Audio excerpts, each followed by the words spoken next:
Good morning. Thank you for joining us today. I am Maria Gonzalez with SBP. We have a large group, so please mute your mics throughout the presentation. If you have any questions or comments, please type them in the Q&A box and we will respond at the end. Please note that today's webinar is being recorded. We will send the slides from today's presentation later, so look for them in your inbox or spam folder. SBP is a disaster recovery and resilience nonprofit working to shrink the time between disaster and recovery. As part of that goal, we have partnered with the Walmart Foundation to present webinars focused on educating disaster recovery leaders to fortify people against unnecessary sufferings. SBP has 5 interventions: building efficiently, sharing our model with other organizations, preparing home and business owners through resilience training, advising municipal and state officials, and advocating for policy changes and improvements to the disaster recovery industry. We believe in a holistic approach to disasters, increasing resilience before and streamlining recovery after. Please join us for our next webinar in August. The registration link or QR code will be on the slides we send out later today. We have several upcoming events, one of them being the Disaster Housing Course in Savannah on September 17th and 18th. This course has many key topics to equip leaders to be effective and efficient construction managers. It covers multiple aspects of pre-construction, construction, and post-construction processes that effectively repair or replace damaged housing caused by disasters. This course is sold on a per-seat basis, and as you can see on the screen, $3,000 for contractors, $2,000 for for-profits, and $15,000 for nonprofits. If interested, please contact me or use the link or QR code on the slide to register. Additionally, thanks to a generous grant from the Walmart Foundation, we have 2 upcoming events. If you're interested in attending, please contact me for more information or simply use the link or QR code to register. Following us on LinkedIn and Facebook is one of the simplest ways to stay updated on what the Advise team is up to on social media. We encourage you to connect with us. Now I will pass it over to our disaster recovery advisor, Sherry Risk. Good morning, everybody, and thanks for joining in today for the Federal Crosscut Requirement webinar. I'm Sherry Risk. I'm a disaster recovery advisor with SBP. Prior to coming to work with SBP, I was the CDBG program manager for the state of West Virginia. And I also was heavily involved with executing the CDBG-DR program after flooding here in West Virginia in 2016. I'm going to go off camera and dive right into the materials. So federal crosscut requirements, the name cross-cutting being that the federal crosscut requirements, they apply to all sources of federal funds, with the exception of the AFFH, that's a HUD specific, and Section 3 is a HUD specific. But the other federal crosscut requirements, they crosscut across all of the federal agencies' fundings, and they include environmental review, they include civil rights laws, Uniform Relocation Act, and Davis-Bacon and labor standards. So you must know the overall requirements. So your policy, compliance, and your attorneys that are on your teams, they need to know all of these federal crosscut requirements to ensure that they are appropriately applied to your programs. Next slide, please. So I'll start with the environmental review. Sometime around the 70s, NEPA was passed and created the environmental review process. Next slide. So there's a lot of things on this list. There's a lot of laws, but these are all of the laws that govern how an environmental review is conducted, all of the particulars of the things that you need to consider as you go down through the environmental review, all the way from historical preservation, flood management. You can see as you go down through the list, it could be noise abatement, airport clear zones, all of these things. Next slide. So the environmental review regulations, these are all the catalog of federal registers. These are all of the particular excuse me, sections in the catalog of federal registers that govern the environmental review. So you can see they start with 50, 51, 55, 58, all of that. Then you see the NEPA, which was I was close, it's 1969 and 1970, which began this process. We've had some updates to it over the years, which is the Clean Air Act. So if you don't document when you go through the environmental review, you cannot evidence to the federal government that you did your due diligence as you go through the environmental review process. Next slide, please. So an environmental review, what is this? As you undertake a project with federal funding, you are analyzing the impact of that project to the surrounding area, to the environment, and the environment's impact to the project itself. So you always want to ensure from the HUD perspective that you are providing decent, safe, and sanitary housing. You want to protect the federal investment, and you want to evidence to the federal government that you are indeed following all the laws and authorities from the previous slide that I just showed you. It's a good way and the only way to show transparency and participation of the community in which you're putting the project. And again, it avoids project delays, lawsuits, you could possibly pay money back, and then just a negative perception of just putting a project and not considering the community or the environment is not a good way to start your project. Next slide, please. So the key to success, if you even apply for money or put in a request in HUD, it's an action plan, the application for the money, you need to begin the coordination early, because there's a multitude of various government agencies and state agents, both state and federal, that you will need to consult with during the process. And I can tell you some of those agencies, they don't work on the time schedule that you want to work on with spending your federal money, nor do they work on the time schedule of when you'd like to get a project done. So a good place to go is HUD Exchange. They have a great site, a lot of information. They have checklists there. And if that doesn't work for you, you can hire a consultant. We know all about environmental review here at SBP. We as state program managers have done this many, many times. So we are also available to contact if you need help. There is a great resource. A Section 106 review is really the historical clearance piece that I'll talk about later. And the Secretary of Interior have a lot of great people that love all of that, know a lot about it, and they're available. If you have the opportunity, you can, FEMA has their environmental review. If FEMA has funded the project in the response to the disaster already, you could utilize their environmental review. But you have to ask HUD if you can accept the FEMA. You have to ask HUD if you can utilize the FEMA environmental review checklist and forms, and they need to approve it because the forms are a little bit different. It's the same process, but a little bit different, but you can't assume that HUD will accept it. You have to ask if you can use the FEMA. Once you do the environmental review, there's a really great system that HUD's developed called the HEROES system.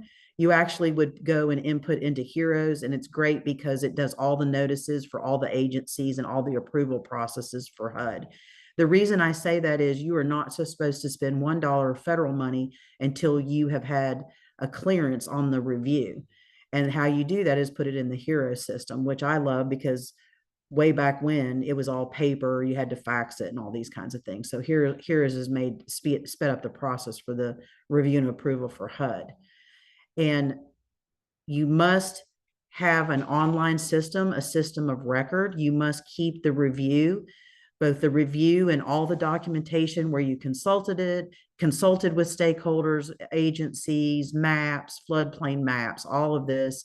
You have to document that and keep it somewhere because you will be monitored, you will be checked. And if you don't have it someplace, then HUD considers that you really didn't do the review. Next slide, please. So the environmental review record, the ERR, It's basically a written record of how you made the decision that the project that you are undertaking will either not impact the environment or may have an adverse impact on the environment, along with proposals to mitigate the lessened impact up to the environment.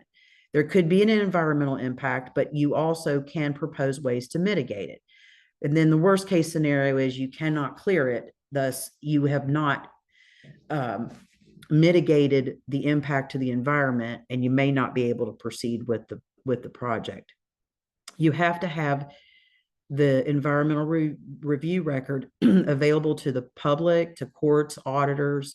There's actually a component in the environmental review where you put ads in the newspaper, asking for public comment, that you have it available. So you definitely want to have it available at all times, and you want to have it documented in a system of record. You cannot spend HUD or non-HUD monies.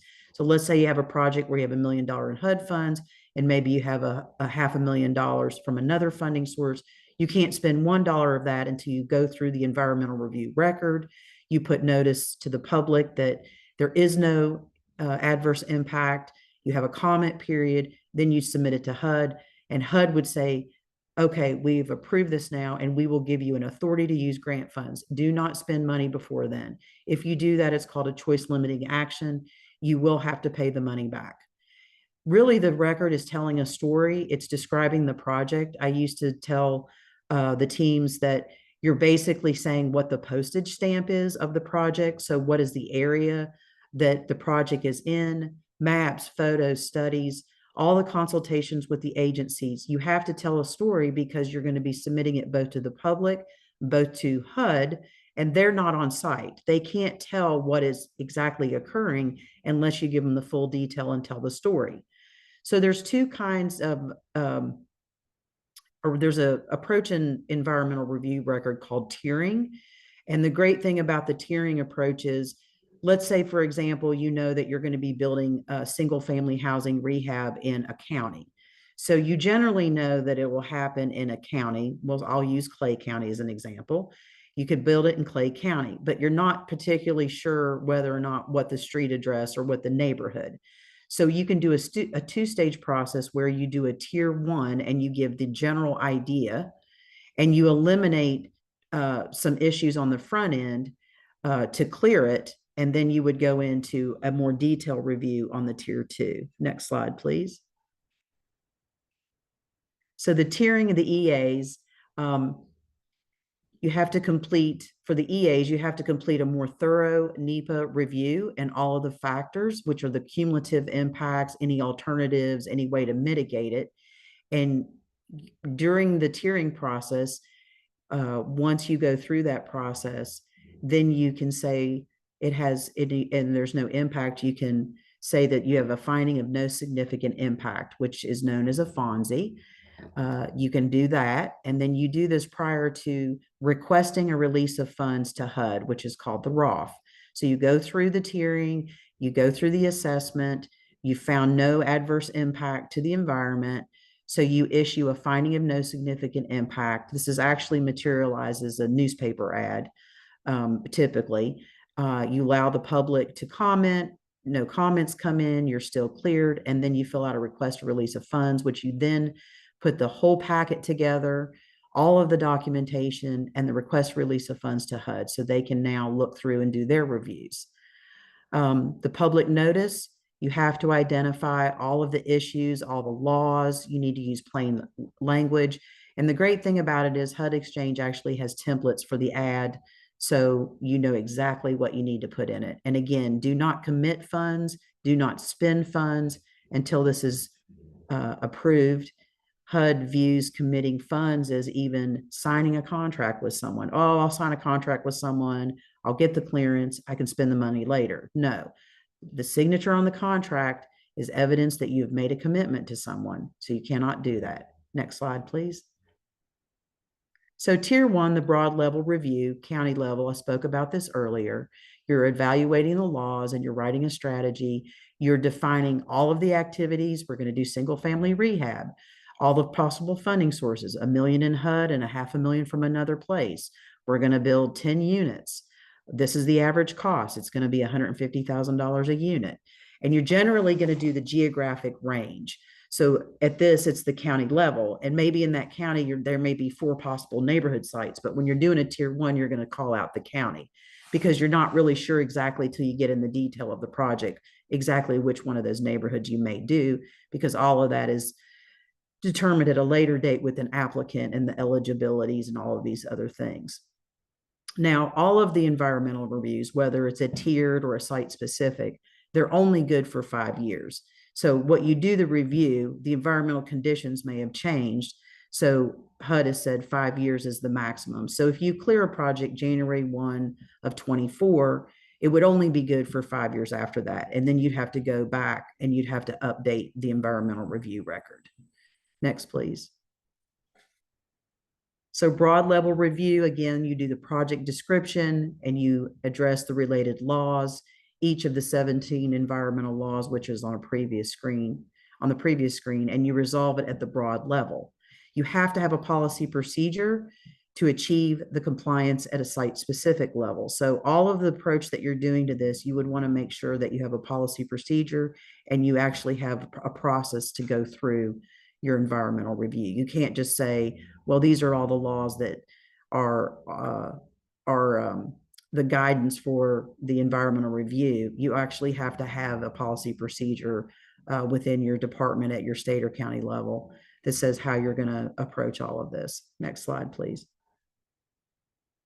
So tier 2 is the site specific. Now we know where we're going to build the house. So if we're going to build the house on 1 Acme Lane, now you know exactly where you're going to build the house. So again, you have the site specific plot where you're going to build the house, and you're going to go through the process and really drill down to that specific site. Remember, even you've done the tier 1, but even you have to do the site specific as well. You have to complete that and you have to submit it before you can ever start work or sign contracts. It's what's known as the choice limiting action. Next slide, please. So record keeping, you would do the tier 1 at the county level. Tier 2 is now your 1 Acme Lane. You package that together. You have a complete environmental review record. The record is a checklist. It's really great. You can go through the checklist. All of that form is on HUD Exchange. It will also have references, like, for example, with the it has a backup to where it goes through the specific steps that perhaps you cleared the wildlife or fish and wildlife section. You package all that together with photos, maps, documentation, letters or emails. Letters are better from the agencies that you consulted with, for example, U.S. Fish and Wildlife. You package all of it together. Then you can do a request for release of funds, and your intent to ask for authority to use grant funds, which you put in a newspaper ad in your public notice, and there's comment periods for that. There's also a nice, it's specific days that the ad has to run. There's a nice template to count the days it's on HUD Exchange. Then you package all this together, you submit it to HUD, and then if everything is good to go, they will give you an authority to use grant funds. Do not spend any money or sign any contracts before the date of that. So if that's June 1 of 2024, you shouldn't see any contracts or any money expended till after that, like June 2nd, if you will. Next, please. Environmental impact statement is much more in depth. Again, you would do a notice of intent and do the scoping of the project, any alternatives that would alleviate or mitigate the environmental impact. You prepare that draft, you circulate it, you respond on any comments, and then you have a record decision. So it's much more detailed, much more, you're probably going to have an environmental engineer and some other professionals look at that before you go through the same process, which is the request release of funds and then submit that to HUD. The whole time you should be involving the public participation and get their input. Next slide, please. So historic preservation is one of the sections on the environmental review record. Next. So section 106 is the law that is the National Historic Preservation Act. And whenever you have federal monies involved and you go down through the environmental review record and you take photos, of the house. You're going to take every corner, you're going to take all of the outside photos, and you're going to submit that. And what you are asking them to do in your state historical preservation office at the state level is you are asking, for clearance if there's any impact. So if someone famous stayed at the house, or maybe there was indigenous people that lived on the property, or any archaeological significance, they are assessing and evaluating all of that. Now, one of the things that's recommended is to have an agreement between state and federal agencies, and this will streamline your process. And the agreement really outlines what you will submit as documentation and what their process for review and approval. So that agreement really streamlines what you're expected to submit and what you are expected to get back from them. So a programmatic agreement is always a must when you're doing historic preservation. Next, please. So FEMA has a prototype programmatic agreement, and you can use it to create a statewide programmatic agreement. It is endorsed by the Advisory Council of Historic Preservation, and it also includes not only the State Historical Preservation Office, but any tribal, any federal designated tribes or state agencies. And it saves time, and it lets everyone know what their roles are in this process, and it just makes it a lot more streamlined. And remember, I had said earlier, get started early. Literally, when you turn in your action plan for funding, you should have these things in place before that ever gets approved. Next, please. So floodplain management and wetlands also a factor that is going to go through when you do the environmental review on the checklist. Next. So floodplain management, really the purpose is that you will not occupy or modify the floodplains that will cause more flooding or more environmental impact, and try to have some kind of alternative, because as we all know, flooding is just become a way of life. And the floodplain management CFR is trying to avoid or minimize any impact to that physical 100-year or any critical actions. There are things that have to be considered, such as rehab, a greater than value, or new construction, roads, pipeline, anything like that.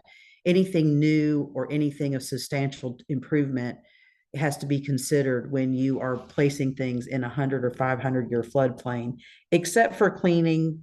When you are cleaning out culverts and doing grubbing, you don't have to do that, because that actually will alleviate the floods. Next, please. So you cannot be any non-functional dependent use in a floodway. You cannot do that. You cannot do a critical action or new construction in a coastal high hazard area that's a V zone. When you are doing the checklist, part of the documentation is you're going to take the site map and overlay it with a FEMA floodplain map. So you're going to see in that map whether you're in a V zone. So the FEMA insurance firm maps, that has the historical data available at the time of mapping. Those maps don't consider climate change, sea level, any of the future trends, but it is the maps that you use so you can see the 100 and 500-year floodplain. So HUD's designee, or the responsible entity, the grantee, which is the state, city, county who receives the HUD money, is the grantee. They have to notify anybody who is currently living in or may possibly locate into the hazard floodplain location before they can finish the environmental review record. Next, please. So the elevation requirements in the 100-year, if you've got improvements or new construction in the flood, it has to be 2 feet above base flood elevation, and any critical facilities have to be 3 feet above the 500-year floodplain, or BFE, whichever is greater. Any substantial improvement means reconstruction, rehab, addition, and other improvements, and the cost exceeds 50% of the market value before you start the improvements or construction. Elevation requirements do not apply for any structures on the historical National Register of Historic Places, or the state also has an inventory of historical places. So your state historical Preservation Office knows all of the structures or location on the federal historic register, but be careful because the state and sometimes even neighborhoods have historical designations locally. So you want to make sure you're covering those as well. So how do you confirm base flood plus 2 feet? You have to check it. You can check it on the map along with what you're proposing to construct in the construction plans. Next, please.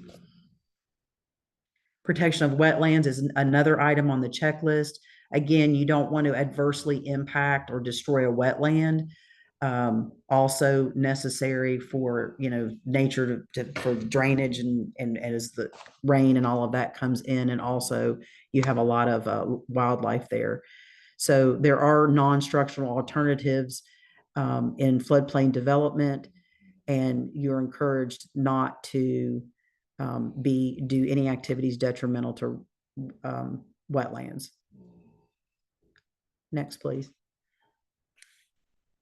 So there's an 8-step process, and it's outlined in the environmental review, and there's a nice checklist. It's called the statutory checklist, and you need to use that. And you would use it when you repair, rehab, modernize, weatherize, any improvement located in NFIP community that do not hit the substantial improvement are exempt from 2, 3, and 7. You can do an aggregate review of the single family rehab on a county basis for floodplain. Again, anytime you're in doubt, you need to talk to your HUD rep. It's better to go over the particulars of it and get all of that talked out and clear in your mind before you don't want to submit the record and then it's not approved. So it's better to talk to them before you start with the aggregate review. HUD does not allow for a county-wide analysis for multifamily or non-residential. Those require an individual 8-step process. So the floodplain notice is also a notice of, as I said, with the request for release of funds. You can combine it with wetlands, but not when you're doing aggregate reviews. And multiple locations can share an 8-step public notice. You can actually put different locations in the newspaper ad. Next, please. So you've got to determine if it's in the 100-year, the 500-year. You've got to have public and agency review. You have to identify if there's any possible impacts to what you're proposing to do. You have to make sure that you're not harming, restoring, and you're preserving all of the natural environment. You can reevaluate alternatives. It does give you the opportunity to mitigate the possible environmental impact. You have to put all of the findings in a public notice and have a public comment, both for the public to, let's say, the state grantee office, and then also the period of public comment when it's submitted to HUD. And then also, right before it's submitted to HUD, I should say. And then you need to propose actions so that you make sure that you're mitigating it and you're not impacting any flood insurance requirements. Next, please. So flood insurance. Next, please. So FEMA has the National Flood Insurance Program, the NFIP. NFIP is required for building in a special flood hazard area, also known as the 100-year floodplain. And like I said, the FEMA firm maps are available. So it is required by the Flood Disaster Protection Act, and properties must maintain flood insurance if they're in a high-risk area or receive federal assistance. So if you're putting HUD funds into a property, you've got to have flood insurance. Now, flood insurance is separate from floodplain management, but so it will apply in many cases where the 8-step process may not be applicable. So you may not have an 8-step process, but you've got to have the flood insurance. And by statute, flood insurance can extend beyond project completion. So for loans, it may continue for the term of the loan. For grants, it could be for the coverage of life of the building. So let's say you did a new construction and you had a grant agreement in place that they had to maintain it in a certain way for 20 years.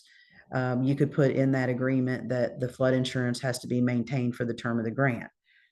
Next, please. Federal agencies cannot provide any assistance for acquisition or construction in a special flood area if the community does not participate in the NFIP. There are limits. You can see the limits there. And flood insurance is recommended for all insurable structures. Next, please. So the next thing on the environmental review record is the Endangered Species Act. U.S. Fish and Wildlife Service and the National Maritime Fish Service are the federal agencies with this responsibility. I can't stress enough to you from personal experience, I would do this before anything else, is to figure out who those agencies are and to make sure you get your documentation. I do know here in West Virginia, our agency has a portal which you can put in the information, and there are certain areas that can certify online. I'm not sure about other states, but it's very time consuming in my experience to get clearance. And don't ever take for granted that maybe because you're removing trees to build a house, that the trees don't matter, because I can't tell you how many times, even in the middle of town, removing trees would interrupt the bat migration or mating season, and the project was a no-go. So things that you don't think about, bank stabilization, tree removal, debris removal, can have great impacts. We even had a house that we were going to work on and had to have a bat specialist come in because of it was the migrating season. And I didn't know there was that kind of specialty out there, but I sure did learn when I went through the Endangered Species Act on the EER checklist. Next, please. So fair housing and civil rights laws, there are quite a few of them. You need to be aware of those. This is a crosscut. We are now moving past the environmental review record and on to the next crosscut, which is fair housing and civil rights laws. There's several of them listed here. You need to make sure that you adhere to all of those when you're doing any kind of activity with HUD funds. Next, please.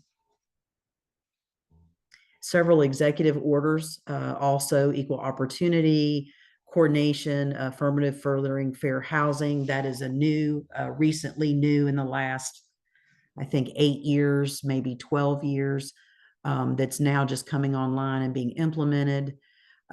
Environmental justice, when you go down through the checklist I previously mentioned, you have to consider that, as well as you need to make sure that your programs give access to persons with limited English proficiency, disabilities, and discrimination based on gender identity or sexual orientation. Next, please. So limited English proficiency, the LEAP. The Civil Rights Act prohibits discrimination based on race, color, national origin. You are required to use a method of administering those who do not have English as their primary language. So if there is limited English proficiency, you need to make your programs available in translated forms. That's the limited English proficiency. There's actually a great website for the LEP, and you go through a process to determine whether or not you have met the thresholds in order to require certain materials of your program to be available and translated. Next, please. So you go through, so to understand whether or not you need a language assistance program, you're going to go through a 4-factor analysis. As a result of that 4-factor analysis, you're going to be looking at a proportion of limited English proficiency persons in the community to be served or likely to be encountered. So you may be building houses in a certain city, but it's not just that. It could be any of those who likely might be a recipient, let's say from another county. I know that when we did our program, although the DR was only in a certain amount of counties, that we actually did a limited English proficiency 4-factor analysis and a language assistance plan on all 55 counties in the state of West Virginia, even though our DR only served 12 counties. So the frequency which they come into contact with the service, the nature or importance of the service, and then the financial human resources that you have in your administration budget with your DR grant are all considerations that you need to go through. And if you go through this and realize that there are persons that have a language as their primary language, then you need to develop a language assistance program. Next slide, please.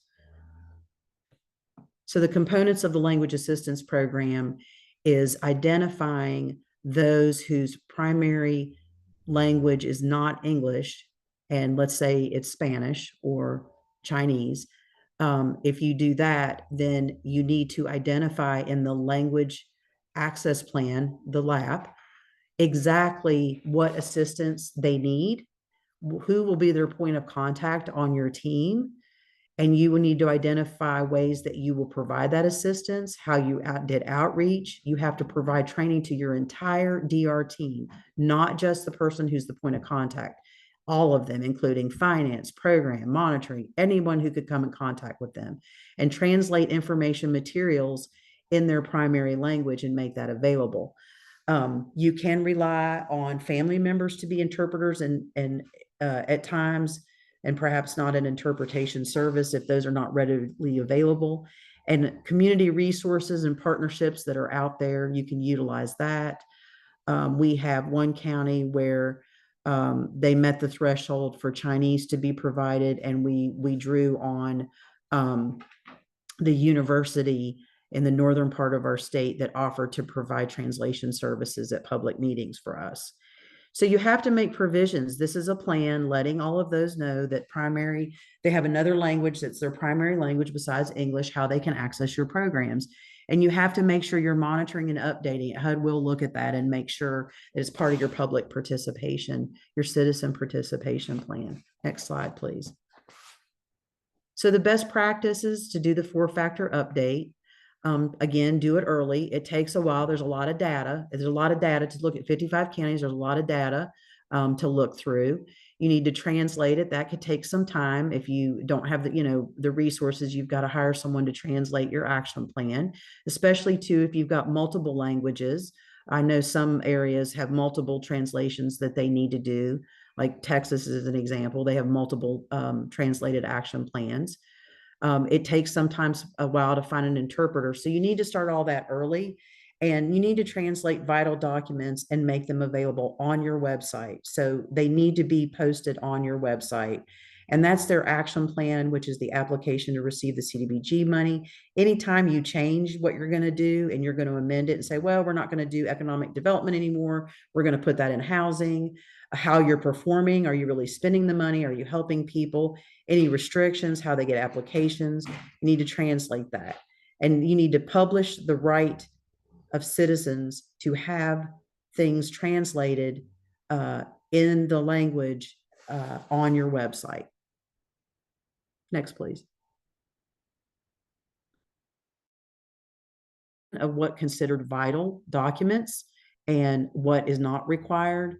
So you can see if it's over 1,000 people of a language group, you need to translate a vital document like your action plan or amendments or how to get an application to apply to get your house rebuilt, all the way down to if 5% or less of the eligible population or less than 1,000, you don't need to translate that. So this is a really good slide that you'll have sort of a easy, laundry list of what is considered vital and what you should be translating. Next slide, please.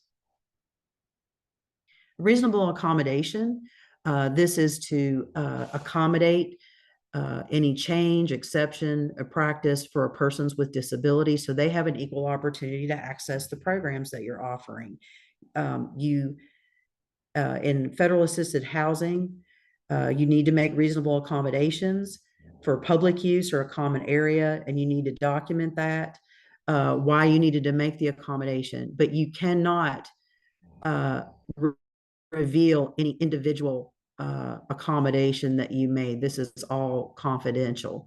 The grantee must make and pay for the reasonable accommodation on a sort of a general global level for those to have accessibility who have disabilities. But you don't, if John Doe is one of those persons, you don't reveal that that person has this particular disability. You can make exceptions based on the amount of assistance available, if it's too cost prohibitive. But I would recommend that you do what you can to make all the reasonable accommodations so that you're ensuring that everyone is equally and has access to your programs. Next slide, please. Additional documentation may be required by the grantee, who's the state or city county receiving the CDBG, to evaluate it. You may need additional if you can't readily, it's not apparent or known, but you can only request information to evaluate. You can't request just anything, only specific to evaluating whether there is a need. And at all times, you need to keep that confidential. Next slide, please. So there are preferences. There are times that you have, let's say, a housing program and you're making application and you want to define in your action plan that you'll give preferences. Some grantees have chosen to adopt that. And an example is you're going to prioritize that elderly get, first in the application and provide housing, and then disabled and families with children, and then low to mod. So you're giving a list of, this will be for elderly population first, and then, if there's money left over, opportunity to go down to disability. You have to be really careful with this so that you are ensuring that you're not discriminating in fair housing laws that were in a few slides before. So an example of this is, let's say you wish to, families with children would have the highest preference for kids with under the age of 5. You can't do that because you would be discriminating for the children who are age 6 to 17. So you have to say the definition of children is all of those individuals who are under the age of 18. So you have to be careful about that. Preferences must address a legitimate health and safety concern and must be based on objective public health information as well. Next, please. Uniform Relocation Act, the URA. This informs those who may be residing or located in a property that could be displaced as a result of a planned project. And generally, if they are being displaced, they are entitled to Relocation Act information, funding, and these sort of things. Those who are displaced from MHU, regardless of whether or not it's real property or personal property, that is part of the URA. So here in West Virginia, an MHU is titled with the DMV, but in other regions, it could be actually considered property or paying property tax. You need to ask and make sure that when you're doing case management with your program, when you're doing the intake, you need to ask whether or not, where are they living? And as a result of this project, are they going to be displaced? You need to ask that, and you need to document that. If you don't do that, and subsequently they're displaced, they are still entitled to the provisions and the policies under the URA Act. Next, please. What does not trigger URA? Any acquisitions or displacements that are not caused by federal assistance, not federal money. Persons not displaced, including those not lawfully present in the United States. So they say, well, that's my house, but they're not here. It doesn't trigger URA. So the examples of this, it's more easy to look at the examples, is act of God or prolonged deferred maintenance, code compliance, or displaced. So let's say in intake, they say, well, yeah, that's my primary residence. I live there, but in reality, they haven't been living there because the house has been condemned for violation of code compliance. So you need to know when and where URA is required. And I strongly suggest, if you are the slightest confused, that you need to have help with this and get someone to help you out with your HUD rep. And HUD has specialists in URA that that's all they do. And we know URA as well here at SBP. Next, please. So remember, it's acquisition and relocation. You have to have a policy procedure. Remember, policy procedures for all the program to inform the public about how you're running the programs and to ensure to HUD that you are following all of the crosscut laws and that you're documenting that you're following your policy procedures. And again, document. People forget, it didn't happen. Your HUD rep's not going to know that you talked to John on a Tuesday at 10. And again, I strongly suggest with URA that you get your regional HUD relocation specialist involved. I've done a few projects with URA. It's very complex, and you definitely should get someone involved to help you out. It's one of the more complicated crosscuts. Next, please. So acquisition, I talked about this, it's conveyance of real property. There's voluntary and involuntary. You can refer to this slide later. It's a nice checklist slide about what you need to have in your documentation. Next, please. And again, relocation, advisory service, you've got to do notices and interview the client and the coordination and all of this. So it's a process. So even if they are relocating, there's quite a bit of coordination that's coming into play when they're relocated while you're doing the project. Next slide, please. And again, this is a nice slide that you can later have for your information about what you need to have in your relocation file documentation. Next, please.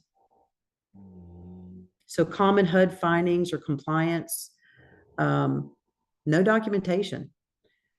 Well, I thought I put it in the file. I thought this, I thought that. You've got to have, that is the biggest compliance shortfall, is lack of documentation.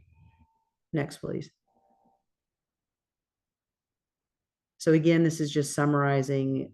Remember, follow policy procedures, document it, and contact your HUD rep early. Next, please. Davis-Bacon. So Davis-Bacon, named after Davis and Bacon.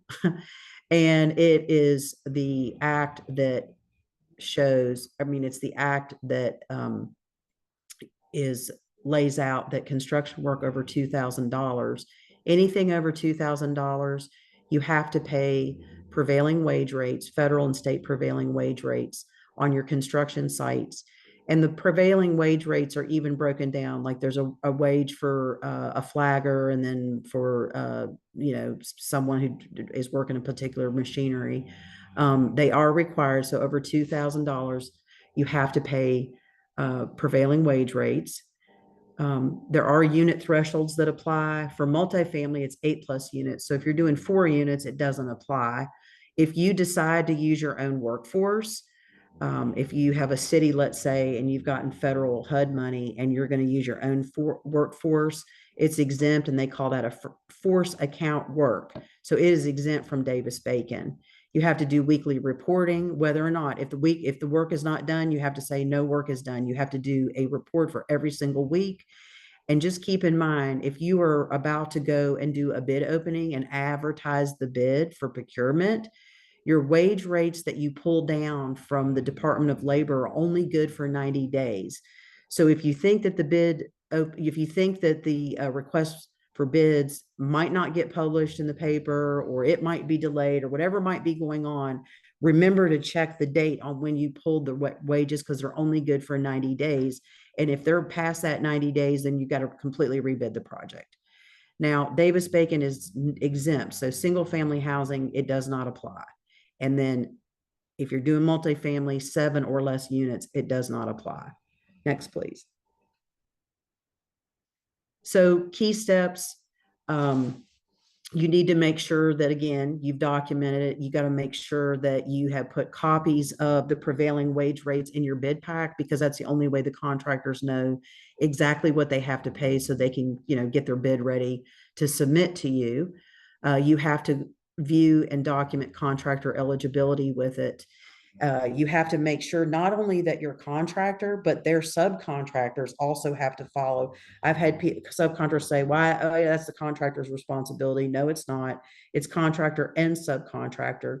You have to review the weekly payroll. They're going to submit their weekly payroll.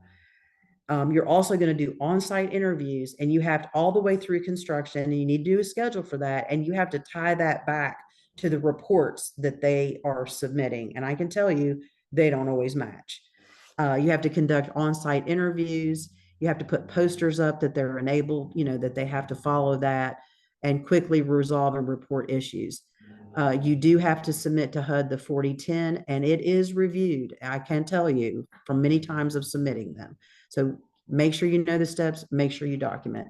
Next slide, please. Other related statutes, and these should all be in your contracts with the contractor, any contractor that you're working with. You should have the Work Hour Safety Act, the Copeland Anti-Kickback, and the Fair Labor Standard.